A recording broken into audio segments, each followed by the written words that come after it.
Hello friends, പുതിയൊരു വീഡിയോയിലേക്ക് എല്ലാ കൂട്ടുകാർക്കും സ്വാഗതം. ഈ വീഡിയോ ഇഷ്ടപ്പെട്ട ഒന്ന് ലൈക്ക് ചെയ്തും സബ്സ്ക്രൈബ് ചെയ്തൊന്ന് സപ്പോർട്ട് ചെയ്തേക്കണേ. അങ്ങനെ ഡോക്ടർ വന്നിട്ട് വേദയെ കാണും. വേദയുടെ കണ്ണൊക്കെ ഒന്ന് പിടിച്ചു നോക്കിയിട്ട് പറയും, ഇപ്പോൾ വലിയ കുഴപ്പമില്ല, എങ്കിലും ടോണിക്കിന് എഴുതുന്നുണ്ട് എന്ന് പറയും. കൂട്ടിനാളില്ല എന്ന് തോന്നുന്നു അല്ലേ എന്ന് ഡോക്ടർ ചോദിക്കുമ്പോൾ ഇല്ല എന്ന് പറയട്ടോ വേദ. ഫ്രണ്ടിന് ജോലി ഉണ്ടെന്ന് പറയുമ്പോൾ അല്ല, ഡെലിവറി സമയമാകുമ്പോൾ ആളെടുത്തില്ലെങ്കിൽ ഞാൻ ഉദ്ദേശിച്ചതേ ഭർത്താവിൻ്റെ കാര്യമെന്ന് പറയട്ടോ ഡോക്ടർ. ഭർത്താവ് സ്ഥലത്തില്ലാത്തതുകൊണ്ടാണ് ഡോക്ടറെ. അപ്പോൾ വീട്ടുകാരില്ലേ എന്ന് ചോദിക്കുമ്പോൾ വേദ തലയും താഴ്ത്തി നിൽക്കുന്നത് കാണുമ്പോൾ നമ്മുടെ സിസ്റ്റർ ഉണ്ട് കേട്ടോ, ആളൊരു പുലിയാണ്. ആള് ഡോക്ടറിനെ അങ്ങനെ തട്ടിയിട്ട് പറയും, ഡോക്ടർക്ക് മനസ്സിലായില്ലേ, ഇവര് തമ്മിൽ പ്രേമിച്ച് ഒളിച്ചോടി പോകുന്നതായിരിക്കും. ഡൽഹിയിലെത്തിയപ്പോൾ ഭർത്താവിന് വിദേശത്തെ ജോലി കിട്ടിക്കാണും. അയാൾ അങ്ങോട്ട് പോയി, ഈ കൊച്ചിന് ഇവിടെ ജോലി ഉള്ളതുകൊണ്ട് ഇതിവിടെ നിന്നു, അങ്ങനെ ആയിരിക്കും കാര്യങ്ങൾ അല്ലേ എന്ന് ചോദിക്കുമ്പോൾ നമ്മുടെ വേദ ഇങ്ങനെ ചിരിക്കുകയാണ് കേട്ടോ. ഉടക്കി നിൽക്കുന്ന കുടുംബക്കാരെ ചേർക്കാൻ ഇവരുടെ മനസാക്ഷി സമ്മതിക്കുന്നുമില്ല. പിന്നെ പ്രസവം അങ്ങ് ഒറ്റയ്ക്ക് നടത്താന്ന് വിചാരിച്ചു കാണും അല്ലേ എന്ന് വേദയോട് ചോദിക്കുമ്പോൾ എന്ന് പറയണേ. അതാണ് ഹസ്ബൻഡ് ഇപ്പൊ വിദേശത്ത് നിന്ന് ഞെരുവിരി കൊള്ളുന്നുണ്ടാവും, നമ്മുടെ DCP റൂമിന്റെ പുറത്ത് നിന്ന് ഞെരുവിരി കൊള്ളുന്നത് പോലെ. അതേന്നേ എന്നൊക്കെ പറയട്ടോ നമ്മുടെ സിസ്റ്റർ.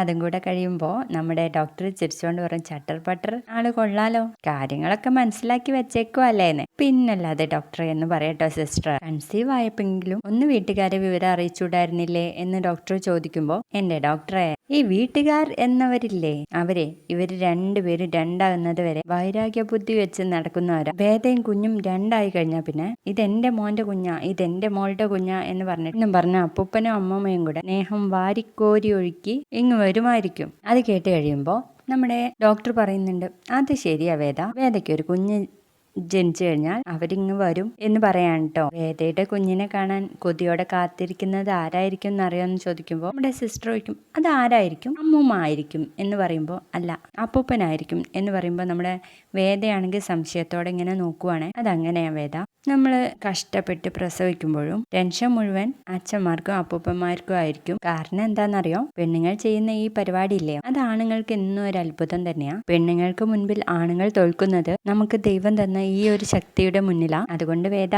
ധൈര്യമായിട്ടിരുന്നോളൂ കേട്ടോ. ഈ പ്രസവം കഴിയുന്നതോടെ വേദയ്ക്ക് എല്ലാരെയും കിട്ടും, ധൈര്യമായിരിക്കും എന്ന് പറയാൻ കേട്ടോ ഡോക്ടർ. അങ്ങനെ അവർ പോയി കഴിഞ്ഞതിന് ശേഷം നമ്മുടെ വേദ വയറിങ്ങനെ തടവിട്ട് പറയും, നീ കേട്ടില്ലേ എല്ലാവരും വരുമെന്ന്. പക്ഷെ അങ്ങനെയല്ല, നിനക്ക് ഇപ്പോഴേ എല്ലാവരും ഉണ്ടല്ലോ, നിനക്ക് അപ്പൂപ്പനും അമ്മൂമ്മയും എല്ലാവരും ഉണ്ട്.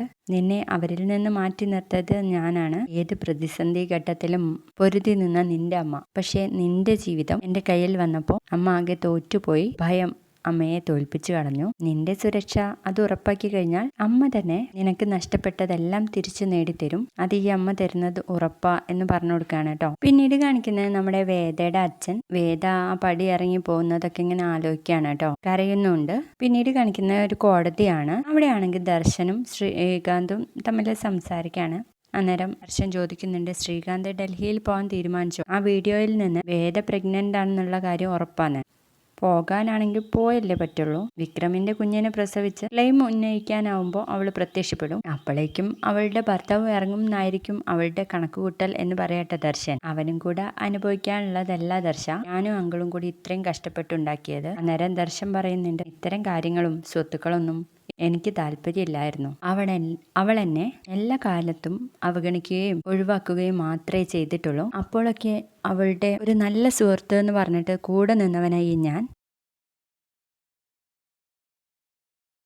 എന്നിട്ടും എൻ്റെ അച്ഛനെ കൊല്ലാൻ വേണ്ടി അവൾ ആ വിക്രത്തോടൊപ്പം നിന്നു. അതൊരിക്കലും സഹിക്കാനായിട്ട് എനിക്ക് പറ്റത്തില്ല. അതുകൊണ്ട് മാത്രമാണ് ആ വീഡിയോ ഞാൻ നിനക്ക് അയച്ചു തന്നതെന്ന് പറയട്ടോ ശ്രീകാന്തിൻ്റെ അടുത്ത്. ദർശൻ്റെ അച്ഛൻ ആ ഒരു ഇതുപോലും അവൾ ഓർത്തില്ലല്ലോ എന്നൊക്കെ ഇങ്ങനെ ദർശനെ കൂട്ടി പറയാണ് കേട്ടോ. എന്തായാലും ഞാൻ അവളെ പിടിച്ചോണ്ട് വരും, അല്പം ബലം പ്രയോഗിച്ചായാലും വേണ്ടില്ല, എല്ലാവരുടെയും മുന്നിലെത്തും, എന്നിട്ട് നമുക്ക് ആലോചിക്കാം എന്താ വേണ്ടത്. ഒരു കാരണവശാലും ആ കുഞ്ഞ് പിറവിയെടുക്കാൻ ഞാൻ സമ്മതിക്കത്തില്ല എന്ന് പറയാൻ കേട്ടോ നമ്മുടെ ശ്രീകാന്ത്.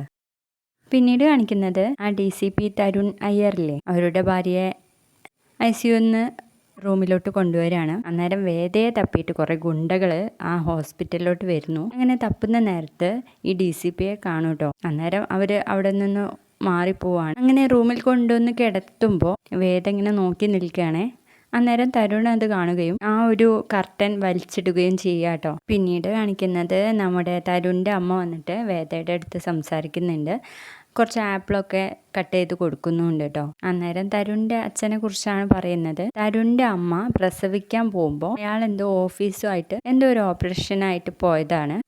അന്നേരം ഈ അമ്മ പ്രസവിക്കുന്ന അതേ ഹോസ്പിറ്റലിൽ അയാളും മരിച്ചു കിടക്കുന്നുണ്ടാവും. പക്ഷെ അയാൾ പറഞ്ഞിരുന്നു ഈ സ്ത്രീ അറിയാൻ പാടില്ല മരിച്ചതെന്ന്. അങ്ങനെ തന്നെ അവിടുത്തെ അധികൃതരും ചെയ്തു. അങ്ങനെ തരുണിന്റെ അമ്മ തരുണിനെ പ്രസവിച്ചിട്ട് ഒരാഴ്ച കഴിയുമ്പോഴാണ് ഇയാൾ മരിച്ച വിവരം അറിയുന്നത്. അന്നേരം അയാൾ നേരത്തെ പറഞ്ഞു വെച്ചിട്ടുണ്ട് ജനിച്ച കുഞ്ഞിനെ കൊണ്ട് തന്നെ ചിതയ്ക്ക് തീ കൊളുത്തണമെന്ന്. അതുപോലെ ആ അമ്മ ഒക്കെ ചെയ്തു. അതൊക്കെ പറഞ്ഞിങ്ങനെ കരയുവാണ്.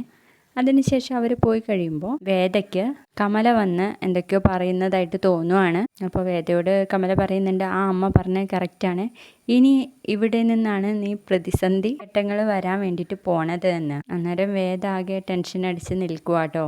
അപ്പോൾ ഇത്രയായിരുന്നു ഇന്നത്തെ എപ്പിസോഡിൽ ഉണ്ടായിരുന്നത്. വീഡിയോ ഇഷ്ടപ്പെട്ടാൽ ഒന്ന് ലൈക്ക് ചെയ്തും സബ്സ്ക്രൈബ് ചെയ്തൊന്ന് സപ്പോർട്ട് ചെയ്യണേ. ബൈ.